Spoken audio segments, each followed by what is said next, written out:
Bom dia, meus queridos irmãos e irmãs. Estamos mais uma vez aqui estudando a Palavra de Deus. E agora, o último livro da Bíblia, o livro da Revelação. O livro de estudo das últimas coisas, estudo do fim dos tempos. Apocalipse quer dizer tudo isso aí, né? Estamos tentando aprender mais alguma coisa. É um livro diferente de toda a Bíblia, né? Mas havia necessidade desse livro. Porque o Novo Testamento não estava ainda compilado direitinho, não era um livro ainda, ele não estava composto ainda como um livro. Havia necessidade de um livro como Apocalipse que encerrasse o texto da revelação divina, ampliando a visão do futuro com suas profecias e seus tempos vindouros.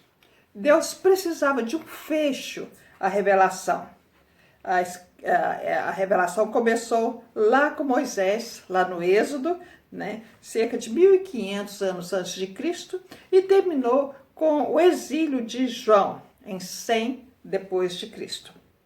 Então, o Apocalipse é a revelação do porvir. Muito do que está ali já aconteceu. Está acontecendo, sem que às vezes nem tenhamos conhecimento, discernimento, ou está para acontecer, mais cedo ou mais tarde. Apocalipse é exortação a todos nós. Exortação à vigilância, à vida, o nosso estilo de vida. Nós precisamos olhar para nós e vermos como é que estamos vivendo. Como é que é a nossa vida? Ela não é eterna, né? E nós precisamos, como crentes em Jesus Cristo, pensar na Bíblia, na nossa vida e como é que nós estamos procedendo. E aqueles primeiros cristãos lá do primeiro século, eles sofreram muita perseguição. Então, esse livro veio ajudá-los a ter uma visão futura, a ver que a perseguição não era eterna. Eles seriam recompensados pela sua posição diante de Jesus Cristo. Então, foi bom também para eles, eles precisavam disso aí. Existem 3 escolas de interpretação a respeito do Apocalipse, das coisas que estão acontecendo e que vão acontecer. A escola preterista, eles defendem que todas as coisas narradas no Apocalipse já se cumpriram. Todas as coisas. Temos também a escola futurista. Tudo que é narrado em Apocalipse, os símbolos, as profecias, se cumprirão lá no futuro. E também a interpretação mais aceita é histórica, que ela abrange toda a história, desde o tempo de João até o final do mundo. É a mais comum, é a mais aceita. Então, quando vemos Apocalipse, nós precisamos saber que coisas narradas aqui, como perseguição aos cristãos, foi desde lá do início. E essa perseguição ainda continua. Então, é uma linha que começa lá em Moisés e vai até o final dos tempos. Então, coisas que já aconteceram, coisas que estão acontecendo e coisas que acontecerão. Irmãos, é interessante que nós precisamos ter esse discernimento. O crente não é uma pessoa alienada. Ele tem que ver o que está por perto dele, o que está acontecendo com a humanidade, a natureza. E a gente tem visto tanta coisa, né, irmãos? A natureza, eu gosto muito daquele versículo que fala assim, que a natureza geme esperando a redenção do Criador. E nós precisamos saber, e nós precisamos ler a palavra, e nós precisamos saber que Deus tem a recompensa para nós, aqueles que forem fiéis à sua palavra. Ele vai nos honrar. O Apocalipse é um livro muito cheio de símbolos, né? E às vezes é difícil de entender. E às vezes a pessoa pode pensar assim, esse negócio eu não entendo é nada, eu vou deixar para lá. Mas a gente sabe que o entendimento da Bíblia não está em nós. O Espírito quem nos revela, é o Espírito Santo que nos dá discernimento, nos dá conhecimento, né? E nós precisamos ler, aprender. É lógico que todos os símbolos que aparecem ali, nós não vamos poder decifrar, né? Ou interpretar a nossa maneira. Mas nós vamos ler e Deus vai nos dando o discernimento. E as coisas vão acontecendo, né? E nós vamos crescendo no entendimento da palavra de Deus. Bom, a nossa lição é sobre os 7 selos do Apocalipse.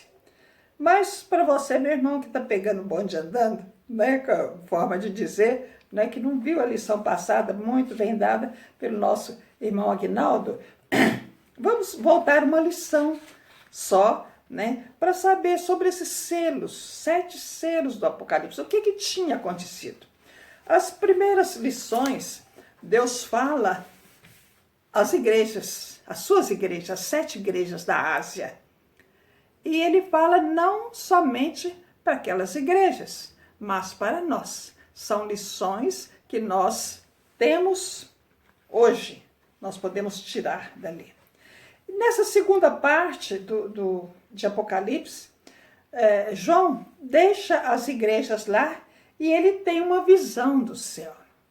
E um ser vivente o chama, aliás, Jesus o chama, né? Sobe para cá, venha cá que eu vou te mostrar outras coisas, né?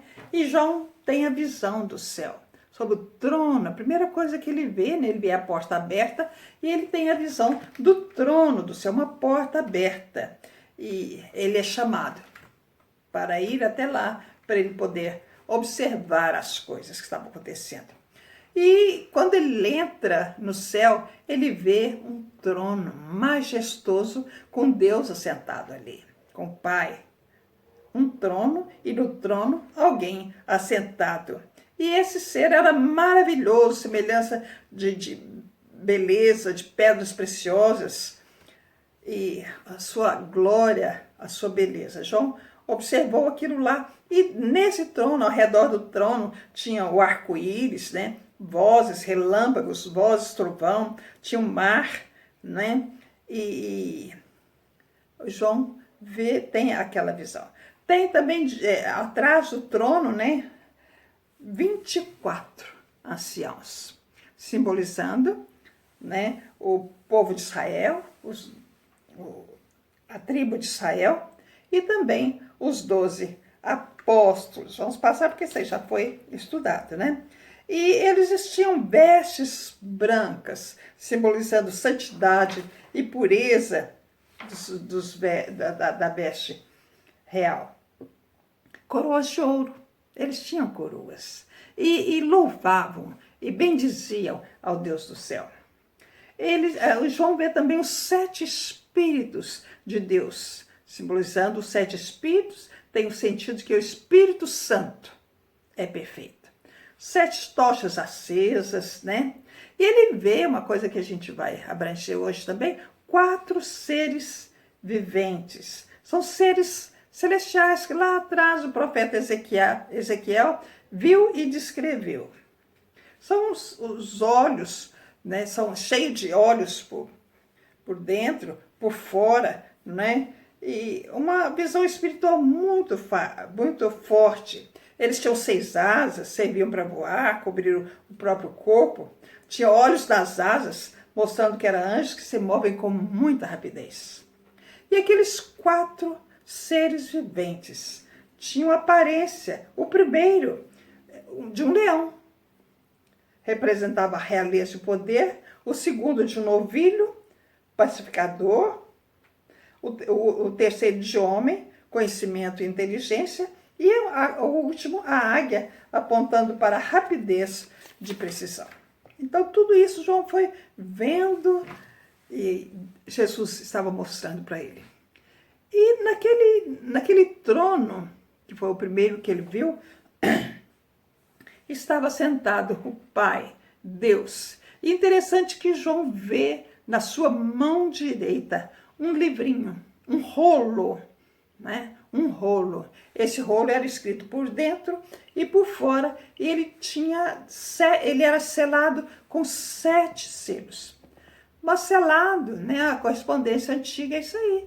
Na nossa época lá, que a gente mandava cartas, lembra? A gente ia lá e selava o envelope, né? E ninguém abria, fechava direitinho e selava. Então, com aquele selo, a carta era endereçada e ela iria até seu objetivo final. E João viu que aquele livro estava selado, estava fechado, e um ancião falou assim: olha, ninguém pode abrir o livro. Ninguém pode abrir o livro. E veio um ancião falando assim: não, existe alguém para abrir o livro. E ele aponta para Jesus. O cordeiro estava ali, né? Vamos ver o que fala aqui. João 5.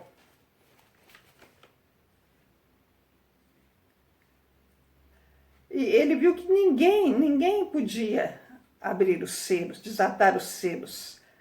Ninguém havia. E João chorava muito. Eu acho interessante isso aí, porque com certeza a expectativa de João era ver aquilo que estava naquele livro.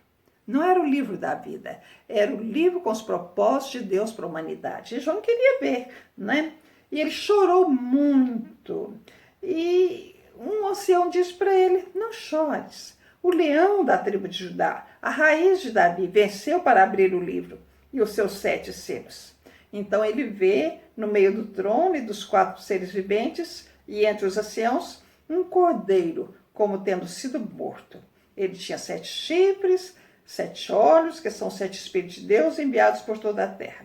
E esse cordeiro veio e abriu o livro. E quando ele começa a abrir o livro, os seres viventes, os anciãos, prostram-se diante do cordeiro, cada um tendo harpas, taças cheias de incenso, que são as orações dos santos, as nossas orações, e dizia: digno és de tomar o livro, de abrir os selos, porque foi morto, e com teu sangue compraste para Deus os que procedem de toda tribo, língua e nação. E para o nosso Deus os constituíste reino e sacerdotes. Então o cordeiro abre o livro. E agora que nós vamos entrar na nossa lição, né? Vendo qual era o conteúdo daqueles selos, os 7 selos do Apocalipse. O primeiro, no capítulo 6, nós vamos ver de 1 a 17. Nós vamos lendo por etapa, né? 6, de 1 a 17. 6, 1 e 2. Apocalipse, capítulo 6, 1 e 2. Vi quando o cordeiro abriu um dos 7 selos, e ouvi um dos 4 seres viventes dizendo, como se fosse uma voz de trovão: vem. Vi então, e eis um cavalo branco, e o seu cavaleiro como um arco, e foi-lhe dado uma coroa, e ele saiu vencendo e para vencer. Então o cordeiro num cavalo branco.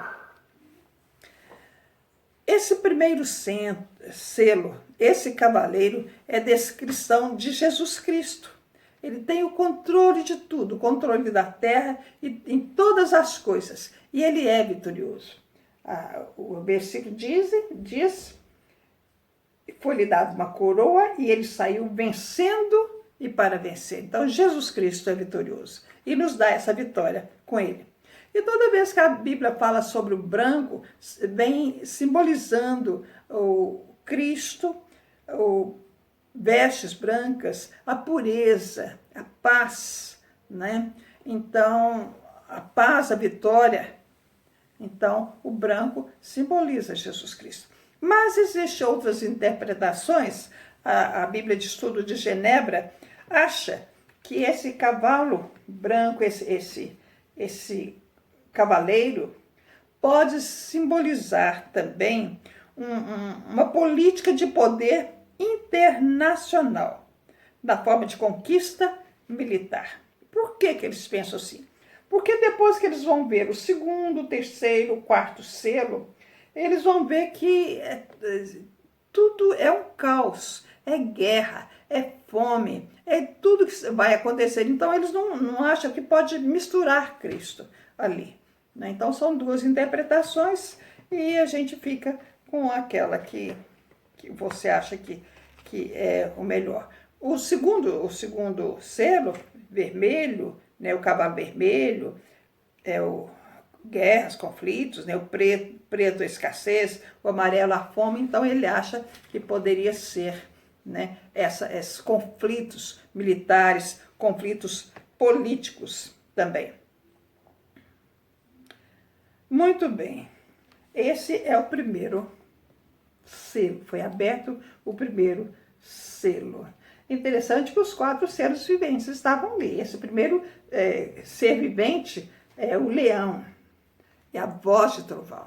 Jesus é o leão da tribo de Judá. Ele, ao mesmo tempo que ele é o cordeiro manso e humilde, ele também é o leão, aquele que ruge, aquele que vence, aquele que tem o poder nas mãos. Bom, o segundo selo,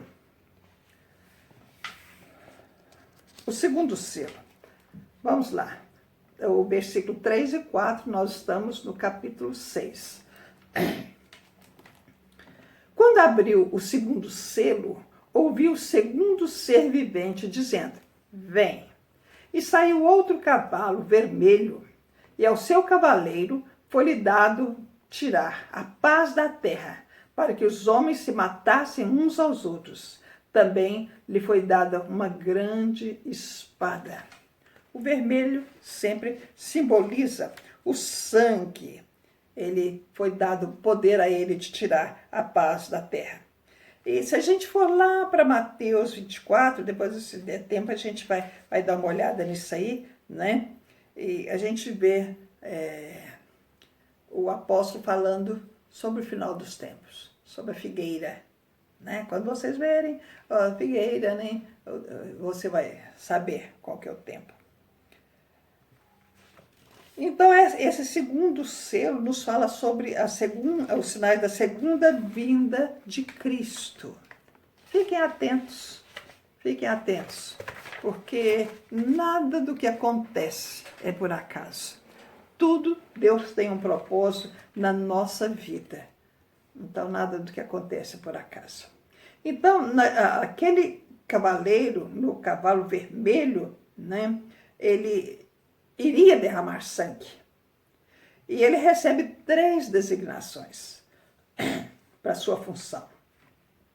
Então, ele recebe a designação de tirar a paz da terra. Lá em Mateus 24, fala assim que é necessário que essas coisas aconteçam. Mas isto não é o fim, é o princípio de dores. Cristo deixou um alerta: sereis atribulados e vos matarão. Triste, né? Mas a gente sabe que pelo nome de Jesus nós podemos perder a própria vida. Muitos dos apóstolos, dos discípulos, perderam a vida. No início, né, do cristianismo, tantos cristãos foram mártires. Uns, Hebreus fala sobre isso aí, né, sobre a fé, lá quando ele fala sobre a fé, uns enforcados, outros cortados a espada, outros cerrados ao meio, outros crucificados de cabeça para baixo. Então são mártires que estão já no céu, né? E o cristão, não pense você que você vai ter uma vida tranquila, uma vida boa. Eu já estou com minha salvação garantida, então deixa as coisas rolarem. Não, nós precisamos testemunhar. Nós precisamos falar do Senhor Jesus e saber que a perseguição vem. Às vezes ela vem velada, meus irmãos. Às vezes não é morte, às vezes não, sabe? Mas o diabo, ele é muito sutil, né? E a gente precisa pedir a Deus esse discernimento para sentir as coisas, para ver o propósito, o que está por trás dessas subliminares, né? Essas entrelinhas, né? Que às vezes é uma coisa que vai atacar a igreja, uma lei que vai atacar a igreja. Nós precisamos correr. E o crente, ele não pode ser uma pessoa alienada, não. Ele tem que saber o que está fazendo. Ele tem que aprender a ver a situação atual das coisas. O mundo, como é que está? O que está acontecendo? Tem uma pandemia louca aí, né? Agora nós vamos para a rua, vamos para a festa, vamos para todo lugar? Não, né? Então nós precisamos saber e nos defender. Nós precisamos saber. Da política, nós precisamos saber, né? Então, aquele cavaleiro vermelho, do cavalo vermelho, foi dada a ele a possibilidade, né, a designação de tirar a paz da terra. Foi dado a ele também a autorização para levar as pessoas a matarem umas às outras. Então, os sinais da humanidade caminham para a guerra, culminam em guerra, reino contra reino, nação contra nação. Então, o cavaleiro também ele promove uma grande perseguição ao povo de Deus. E lá no versículo 9 nos fala sobre cristãos que foram mortos por causa da palavra de Deus. E é dado a ele também uma grande espada. E a espada é o símbolo de autorização para matar. Espada, costela, punhal, no Novo Testamento, não, são as representações de poder, vida e morte. Então foi dada a ele uma grande espada. Poder de destruir ou controlar a vida e a morte em toda a terra. Esse foi o segundo selo. O terceiro selo, vamos lá para Apocalipse 6, 5 e 6. Quando abriu o terceiro selo, ouvi o terceiro ser vivente dizendo: vem. Então vi, e eis um cavalo preto, e o seu cavaleiro com uma balança na mão. Eu vi uma voz como que voz do meio dos 4 seres viventes dizendo: uma medida de trigo por 1 denário, 3 medidas de cevada por 1 denário, e não danifiques o azeite e o vinho. O que é que esse cavalo preto, esse cavaleiro, nesse cavalo preto, quer dizer? Com a guerra, o que vem? Com as crises, o que vem? Vem problemas econômicos, a falta de emprego, os recursos são básicos para viver. Então, esse terceiro cavaleiro monta um cavalo preto e é representado com uma balança na mão. Então, esse símbolo é de caráter econômico. As pessoas tinham que viver com estritamente essencial. E ele fala ainda,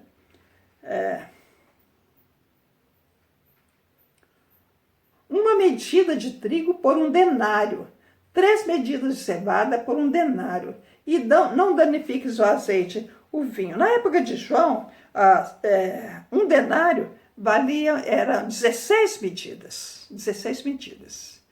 E ali, uma medida, né, vai ser 1 denário, quer dizer que as coisas iam ficar muito mais difíceis. E os pobres iriam comprar a cevada, que era um material mais barato. E os ricos, né, eles falam sobre o azeite, o vinho na alimentação, mas não era tão importante assim, né?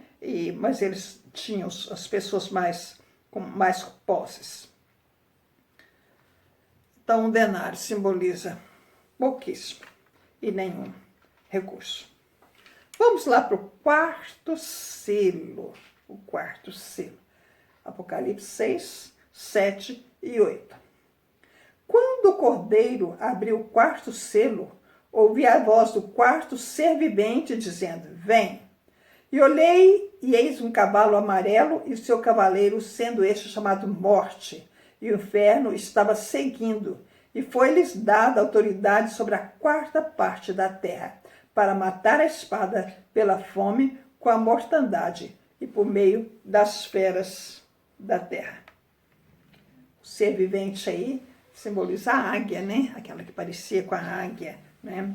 E esse 4º selo praticamente é o resumo do segundo e do terceiro, é uma consequência, são acontecimentos simultâneos, um paralelismo de ideia.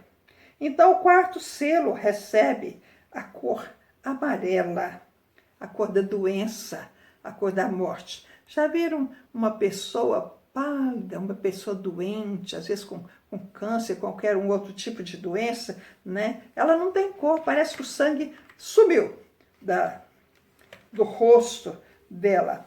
E esse fato, o cavaleiro recebe o nome morte, não é? Morte é o nosso pavor, né? A morte. Não por aquilo que a gente vai passar, né? O crente, ele sabe para onde vai, né? Mas é difícil deixar, né? Os nossos queridos, né? É difícil deixar. E essa morte, ele recebe o nome de morte, ela é seguida por quem? Pelo inferno. Pelo inferno. E foi-lhes dada autoridade sobre a quarta parte da terra. O cavaleiro recebe autoridade para matar. E a ação daquele que executa as mortes é limitada. Então ele não sai matando todo mundo, não. Foi dado a ele que extinguisse, né, que afetasse, que agredisse a quarta parte da terra e nada mais. E o que ele tinha nas mãos era isso aí, espada, a fome, a mortandade, as feras da terra, né? Então, ele estaria com tudo isso aí, matando a quarta parte da terra, promovendo doença, morte. E depois da morte vem o juízo, né? Depois da morte vem o juízo. E o inferno o seguia. A palavra de Deus fala que o inferno seguia. Então não tem, você que morre sem Cristo, não tem outra oportunidade para você. Vindo depois da morte, o juízo, ou a salvação eterna, o céu, ou a perdição eterna, o inferno. Muito bem, acabando os seus 4 selos, né?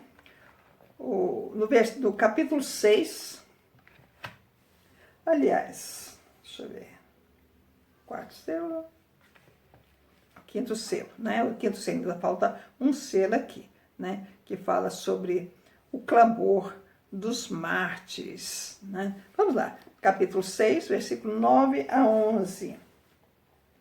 O 5º selo. Quando ele abriu o 5º selo, vi debaixo do altar as almas daqueles que tinham sido mortos por causa da palavra de Deus e por causa do testemunho que sustentavam.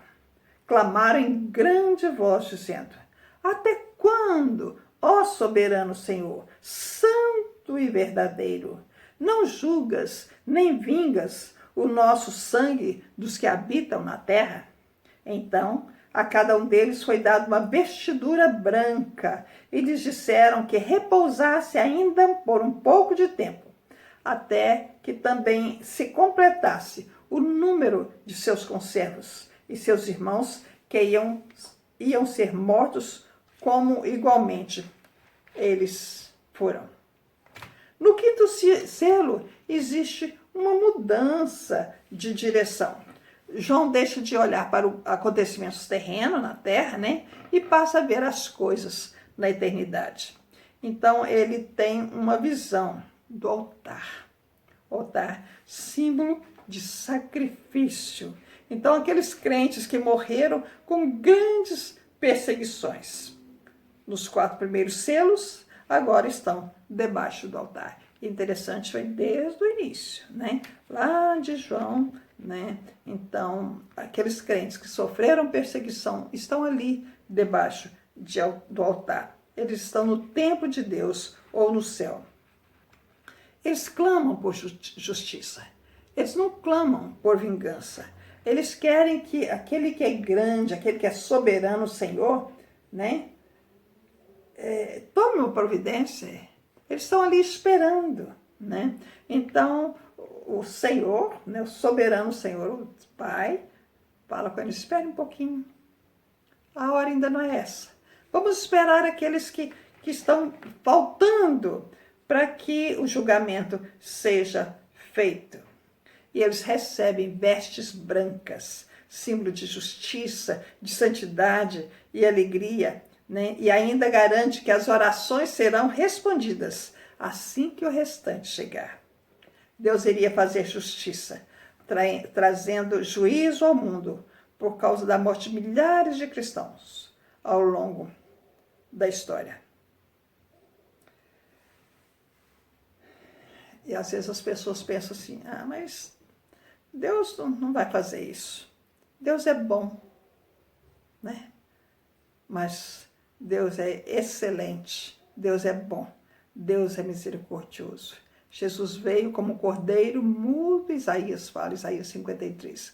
Mudo, né? Perante os seus tosqueadores, ele não abriu a sua boca. Mas ele também é leão, né? E Deus é soberano para fazer justiça a todos nós, aqueles que aceitaram o céu e aqueles que não aceitaram o inferno eterno. Bom, vamos lá para o finalzinho do capítulo 6, 12 a 17. Vamos ler, né? Porque dá ideia daquilo que nós estamos falando. Vi quando o cordeiro abriu o sexto selo e sobreveio um grande terremoto. O sol se tornou negro como saco de crina, a lua toda como sangue. As estrelas do céu caíram pela terra como a figueira, quando, abalada por vento forte, deixa cair os seus figos verdes. E o céu recolheu-se como um pergaminho quando se enrola. Então todos os montes e ilhas foram movidos do seu lugar. Os reis da terra, os grandes, os comandantes, os ricos, os poderosos e todo escravo e todo livre se esconderam nas cavernas e nos penhascos dos montes. E disseram aos montes e rochedos: caí sobre nós e escondei-nos da face daquele que se assenta no trono e da ira do Cordeiro. Porque chegou o grande dia da ira deles. E quem é que pode suster-se? O dia do juízo final. Uma vez os discípulos perguntaram para Jesus lá em Mateus, no capítulo 24, Senhor, quando é que vai chegar esse dia? Jesus falou assim, olha, nem os anjos dos céus, nem o Filho, mas somente o Pai. O dia de juízo final. Nós não podemos dar datas para que isso aconteça. Nós precisamos olhar as coisas como estão acontecendo e discernir os propósitos de Deus. Então, o sexto selo é o final da história humana. Abalos cósmicos revelam o retorno de Cristo e o estabelecimento do juízo final. Este selo introduz o dia do Senhor. O juízo cai sobre os ímpios, que pelo estrondo dos corpos celestes e os abalos da terra ficam desesperados. Irmãos, muita coisa está acontecendo, né? Já viram? Já pensaram? Mato Grosso lá com aquelas queimadas, o Sul lá com aquela chuva torrencial, né? Vários dias. Fortaleza lá com tremor de terra. Será que isso não nos preocupa, não? Será que isso não faz com que nós voltemos para nós mesmos e pensemos, como é que está a minha vida com o Senhor? Como é que está a minha vida com a igreja? Será que eu estou me purificando? Ontem o pastor falou sobre isso aí. Né? Nós precisamos nos tornar puros na santificação, a busca da santificação. Né?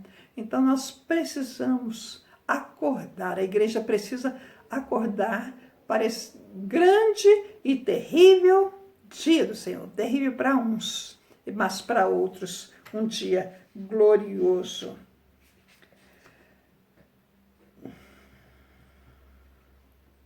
Alguns associam esse juízo final, esses abalos, né, de toda a natureza, estrelas do céu, abalos cósmicos. Alguns associam a queda do paganismo e o estabelecimento do cristianismo pelo imperador Nero, com a destruição de Jerusalém, como símbolo do juízo final. Jerusalém foi destruída, né, o templo destruído no ano 70 depois de Cristo. E pode ser também, algumas interpretações nos falam que isso aí não é um acontecimento físico, mas pode ser acontecimentos políticos. A igreja está madura para a glorificação do Senhor Jesus, como o mundo está maduro para a destruição, que é acompanhada por desastres naturais. Essas convulsões na terra, alguns historiadores creem que é o início de uma nova era, um início da eternidade do Senhor Jesus. A justa ira de Deus é atribuída ao Cordeiro. Interessante, no versículo 16, vamos lá, 7:16. Jamais terão fome. Não é 7:16, não é esse aqui não. Mas a justa ira de Deus é atribuída ao Cordeiro. Ele pode irar-se. E essa ira é terrível. Agora eu pergunto, quem pode defender o homem? Seria o Cordeiro, que é aquele manso, é aquele humilde. Mas esse mesmo Cordeiro, que é agora redentor, está irado. Quem pode apaziguar essa ira de Deus?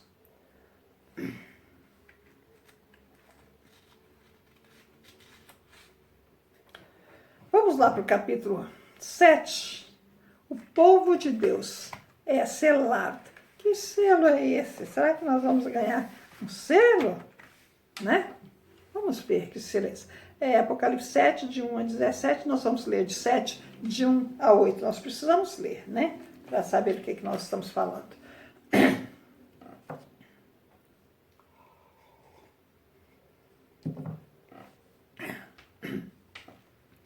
Depois disso, de 4 anjos em pé, nos 4 cantos da terra, conservando seguros os 4 ventos da terra, para que nenhum vento soprasse sobre a terra, nem sobre o mar, nem sobre árvore alguma. Vi outro anjo que subia do nascente do sol, tendo o selo do Deus vivo, e clamou em grande voz aos 4 anjos, aqueles aos quais fora dado poder de fazer dano à terra e ao mar, dizendo: não danifiques nem a terra, nem o mar, nem as árvores, até selarmos na fronte os servos do nosso Deus. Então ouvi o número dos que foram selados, que era 144.000 de todas as tribos dos filhos de Israel. Da tribo de Judá foram selados 12.000. Da tribo de Benjamim, 12.000. De Gade, 12.000. De Asser, 12.000. De Naphtali, 12.000. Manassés, 12.000. Simeão, 12.000. Levi, 12.000. Isacar, 12.000. Zebulon, 12.000. Da tribo de José, 12.000. Da tribo de Benjamim foram selados 12.000. Então, selo, isso aí nós vamos destacar mais isso aí, o selo dos servos do Senhor. A visão se limita aos crentes que estão na terra durante os pequenos juízos que foram decretados por Deus, executados pelos 4 anjos, e não recaem sobre o povo de Deus. Por quê? Porque o povo de Deus é propriedade exclusiva, é um povo selado, é um povo guardado, selado pelo Espírito Santo durante a história e guarda a redenção final. Eles foram selados pelo precioso sangue de Cristo. E interessante, esse selo que nós temos, é aquilo que nós somos. depois da nova vida em Cristo. Você, cristão, é conhecido pelo seu proceder, pela sua palavra, pela sua postura, porque o mundo vê em você um cristão. Esse é o seu selo. Esse é o selo de Deus em você. Então, o Israel de Deus, a gente está vendo 144 mil aqui, né? Ele está selado. Nós estamos selados com a marca divina particular. Nós pertencemos ao Senhor. A igreja pertence ao Senhor. E os servos do Altíssimo serão reconhecidos pelo rosto, pela sua linguagem, tal como se conhece a nacionalidade de uma pessoa. Então, o servo do Senhor, o crente, o verdadeiro cristão, ele é conhecido por aquilo que ele é, porque ele sabe que ele é transformado. E hoje ele é uma nova criatura, tem uma nova natureza.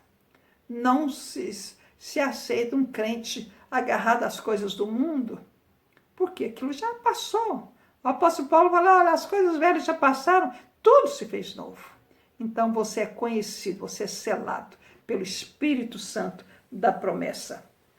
Efésios nos diz assim: depois que ouvistes a palavra da verdade, o evangelho da vossa salvação, tendo nele também crido, fostes selados com o Espírito Santo da promessa. E o texto nos diz: não entristeçais o Espírito de Deus, no qual fostes selados para o dia da redenção. Então, nós somos selados, o selo dos servos do Senhor. E aqui nos fala sobre os 144 mil, né? E a gente sabe que Apocalipse é uma linguagem muito figurada. Uns tentam multiplicar isso aí, né? Mas a gente sabe que são 12 tribos, né? Lá de Israel, lá do Antigo Testamento, e os 12 apóstolos também, simbolizando o cristão, simbolizando essa grande multidão que foi comprada pelo sangue de Jesus Cristo. Não só apenas 144 mil, mas são milhares e milhares que se entregaram a Jesus. Nós somos gentios, né? Então como é que pode ser só o judeu? Nós somos gentios. Então a graça de Cristo nos alcançou aqui no Brasil, né? Os americanos trouxeram o evangelho para cá. Nós somos gentios. Então tanto judeus como gentios. Para Deus não existe isso aí. É branco, é preto, é feio, é bonito, né? É japonês, é chinês, é hindu, qualquer um, né? Desde que aceita a Jesus Cristo, ele é selado com o Espírito Santo da promessa. E, finalmente, nós temos, no capítulo 7, ainda de 9 a 17, uma grande multidão. Olha só, que coisa linda. Nós vamos ler. Então, mais uma vez, João tira os olhos da terra e vê a eternidade, o número completo dos crentes do céu. Vamos ver? Apocalipse 7, de 9 a 17. Vamos lá. Depois dessas coisas, vi, e eis grande multidão que ninguém podia enumerar, de todas as nações, tribos, povos e línguas, em pé, diante do trono e diante do Cordeiro, vestidos de vestiduras brancas, com palma nas mãos. Clamavam em alta voz, com grande voz, dizendo: ao nosso Deus, que se assenta no trono, e ao Cordeiro pertence a salvação. Todos os anjos estavam de pé, rodeando o trono. Os anciãos e os 4 seres viventes, e ante o trono, se prostraram sobre o seu rosto e adoraram a Deus, dizendo: amém. O louvor e a glória, a sabedoria, as ações de graça, a honra, o poder e a força pertencem, sejam dadas ao nosso Deus, pelos séculos dos séculos. Amém. Um dos anciãos tomou a palavra dizendo: esses que se vestem vestiduras brancas, quem são e de onde vieram? Respondi-lhe: meu senhor, eu não sei, tu sabes. Ele então me disse: são esses os que vêm da grande tribulação. Lavaram suas vestiduras e as alvejaram no sangue do Cordeiro. Razão porque se acham diante do trono de Deus, servem de dia e de noite no seu santuário, e aquele que se assenta no trono estenderá sobre eles o seu tabernáculo. Jamais terão fome, jamais terão sede, não cairá sobre eles o sol, nem ardor algum. Pois o Cordeiro que se encontra no meio do trono os apacentará e os guiará para as fontes da água da vida, e Deus lhe enxugará dos olhos toda a lágrima. Que coisa linda! Olha só o que nos está reservado. Então, o povo de todas as línguas, de todas as nações, de todas as tribos, ali diante de Deus. Povo que não se podia numerar, vestidos de vestiduras brancas, com palmas nas mãos, clamavam e louvavam ao Senhor do céu. Os anjos estavam de pé, rodeando o trono. Os anciãos, os 4 seres viventes, diante do trono, eles se prostravam sobre o seu rosto e adoravam a Deus. Os anjos do céu, né? O anjo menor no céu, ele é muito maior do que os mais poderosos aqui na terra. E louvava com os atributos de Deus, louvor, glória, sabedoria, ação de graças, poder, honra, poder, força. E um ancião pergunta: quem são esses de vestes brancas? Pergunta a João, de vestiduras brancas: quem são esses? E João responde: Senhor, eu não sei, tu sabes. E ele fala: são esses que vêm de grande tribulação. Lavaram seus vestidos no sangue do Cordeiro. Por isso que eles estão diante do trono. Servem a Deus de dia e de noite. Serve aquele que se assenta no trono. Jamais terão fome, jamais terão sede, não cairá sobre eles sol, nem ardor, nem vento, nem nada.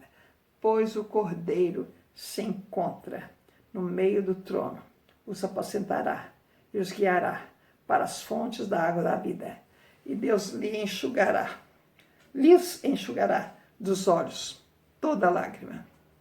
Que coisa maravilhosa! Bendito seja o nosso Deus, que nos garante uma salvação tão grande, tão linda, e compensa, meus irmãos, a perseguição, compensa o ódio das pessoas, a indiferença das pessoas, muitas das vezes da família mesmo, mas nós precisamos permanecer firmes naquele que nos resgatou das trevas para uma maravilhosa luz. Precisamos também levar essa certeza que nós temos aos nossos queridos, aos nossos familiares, porque sabemos que se eles morrerem sem Cristo, eles não terão essa oportunidade de habitar no céu. E terminando a nossa lição, ele nos dá uma ideia, uma pincelada somente do 7º selo, no capítulo 8, versículo 1. Quando o Cordeiro abriu o 7º selo, houve silêncio no céu, cerca de meia hora. Aí vai começar as trombetas, e aquilo que vai seguir vai ser muito forte, muito triste. E eu fico pensando naquele versículo que fala assim, olha, a ira de Deus, coitado daquele que cai sob a ira de Deus. Ela é violenta, ela não perdoa, né? Ele já nos perdoou, ele já fez tudo por nós, ele já entregou o seu próprio filho, né? Coisa mais preciosa que ele tinha. Às vezes eu fico pensando, puxa vida, como é que deve ter custado para Deus entregar seu próprio filho? Nós que temos os nossos filhos, os nossos netos, como a gente quer bem. E se nós que somos humanos queremos bem, que dirá Deus com seu próprio filho? Mas ele o entregou para nos ter novamente ao seu lado, com ele, em glória. Então, nesse último selo, no 7º selo, fala que houve um silêncio na terra por meia hora. E esse silêncio vai ser seguido por manifestações da ira de Deus. E coitado daquele que for alvo dessa ira de Deus. Nós precisamos pensar, então, na nossa vida, meus irmãos. Pensar, será que nós estamos louvando ao Senhor? Será que nós estamos edificando a nossa igreja? Será como é que está sendo a minha conduta? Será que eu estou dentro dos propósitos de Deus para a minha vida? Nós precisamos saber que a perseguição vem, né? Todo tipo de perseguição. Às vezes não é física, mas é emocional, né? E a gente está vendo que nós estamos caminhando para isso aí. Daqui a pouco vai ser nos tirada a oportunidade de adorar, a oportunidade de evangelizar, de falar de Jesus. Então nós precisamos começar a usar essa oportunidade que nós temos hoje, essa liberdade que nós temos, por enquanto, hoje, no nosso país. E vamos nos alegrar nesse presente maravilhoso. E nós estaremos ali, nas bodas do Cordeiro, comendo com Ele, e festejando com Ele, e adorando ao Senhor. Que Deus nos abençoe. Domingo que vem nós vamos ver sobre essa ira do grande Deus, né? O toque das trombetas. Que Deus nos ajude no conhecimento, né? E no aproveitamento do estudo da palavra. A Bíblia não volta vazia, ela fica no nosso coração. Nos ajude nisso aí, para que possamos estar abertos, com os corações abertos para a sua palavra. Vamos orar? Pai querido, nós te agradecemos pela oportunidade de estudar a tua palavra. Te agradecemos porque através dela nós tomamos conhecimento, nós somos edificados, Senhor Deus, em saber quão lindo, quão maravilhoso és tu, ó Pai. Quão lindo é teu amor para conosco. E como será linda a eternidade que teremos contigo. Ó Senhor Deus, prepare as nossas vidas. E nesse caminhar que nós possamos já de antemão ter a Ti como nosso Senhor, o nosso companheiro. E ajuda-nos, Senhor Deus, a levar a Tua palavra àqueles que não Te conhecem. Abençoa a Tua igreja, Pai. Aviva a Tua igreja, Senhor Deus. Purifica a noiva de Cristo.